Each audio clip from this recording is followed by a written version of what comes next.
Morning, everybody. It's 8:37, and this is your pre-opening comment for today, Thursday, the 2nd of November, and this is video number 1967. Okay, Asia and Europe were both higher, and we're following in that same direction. Um, we just had the claims numbers and productivity. Claims came in at 217. That's up versus last week's 210, which was revised up to 212. Continuing claims, 1,818,000. That's up from 1,783,000. So both of those seemingly moving in the right direction, although that 217 is still a very light number. We also had productivity and unit labor costs. Productivity is up 4.7, which is a big beat. And of course, when productivity goes up, unit labor costs tend to come down. And in fact, they did. Expectations were for up 7 tenths, and they came in at down 8 tenths. So Powell would have to be very excited about that.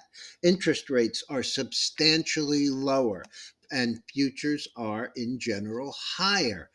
We have the grains basically unchanged. We have oil bouncing off that $80 level, 81.07. Not a big bounce, but a start. If it spends a little bit of time down here probing this 78 to 80 area, that would be fine with me. Gold up 9, silver up 35 cents, copper up about a penny and a half. The futures are higher before the numbers came out. We were up 188, 190, and 34. Now the Dow is up 196, up 195 in the Nasdaq, and up 36 in the S&P. So that sets us up for a pretty decent morning. But the one that is the most exciting to me are the bonds, primarily because we're long the TLT calls, and we've gotten what I would look at as a clear breakout, and we haven't even had the 5 and 20s cross yet. They will cross later in the day today if this holds up here. A move to this area around 113 and a half, 114, which is a full dollar and a half away from here, is possible. We are getting a little overbought with the relative strength, but not so with the MACD. So that's where we are. I have to make a statement about this because I've been talking about it for a year. Um, Interest rates are going higher while we're trading the short side of the interest rate, long the bonds. We are in a long-term downtrend in bonds. And as such, we get these sharp, quick rallies, and we've been taking advantage of that to the tune of 277%, 88%, and as I said, we're in them right now, and I'm guessing we'll make about 85 to 100% in this trade. This has nothing to do with the Fed. Absolutely not a damn thing.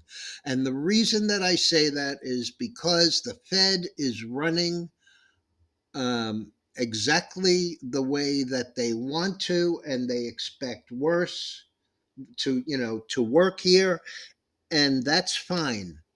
But the government and this administration, and really all administrations, have failed to exercise any fiscal response, any cuts in spending, regardless.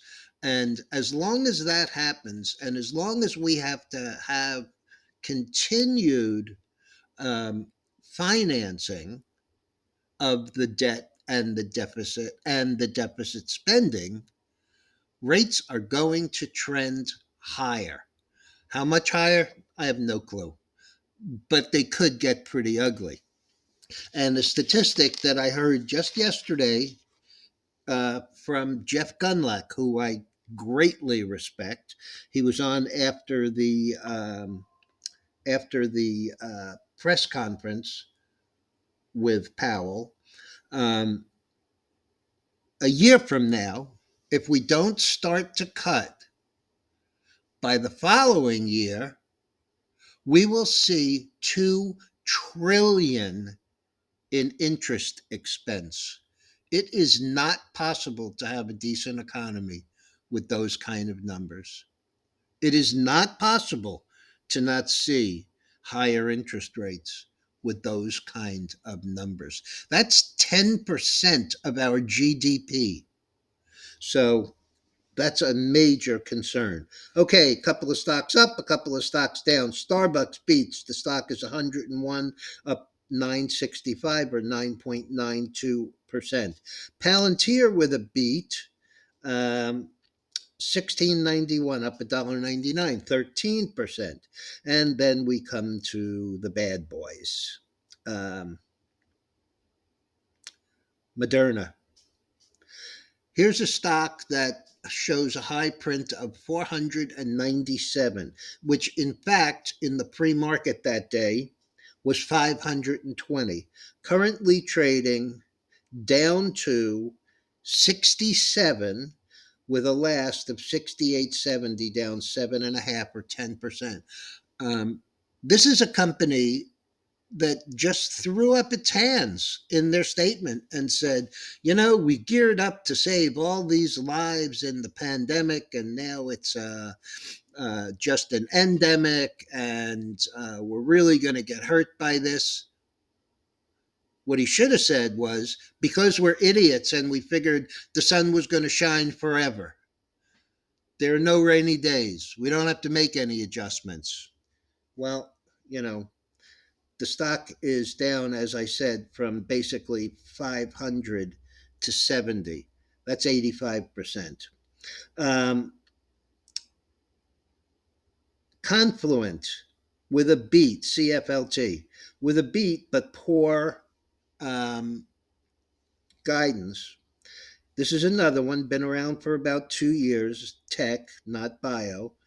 97 high, currently trading 17 and a half, down 1053 or 37% on the guidance. And last but not least, PCOR. Uh, PCOR is Procore, also software. Uh, Stock is trading 49.80, down 1037 or 17%. This one, not so extreme, but certainly not great, with a high back in 2021 of 108, now around 50. So cut in half, but not the end of the world. Okay, folks, we have Aapl after the close today. So a little bit of fireworks expected there. Disney turned around and bought the third of Hulu for 8.6 billion. I don't know what they were figuring it was worth, but obviously Comcast thought that was a decent price to get. I'll be back later, folks, and we'll be probably taking the 100% rule liquidation on 50% of those TLT calls early.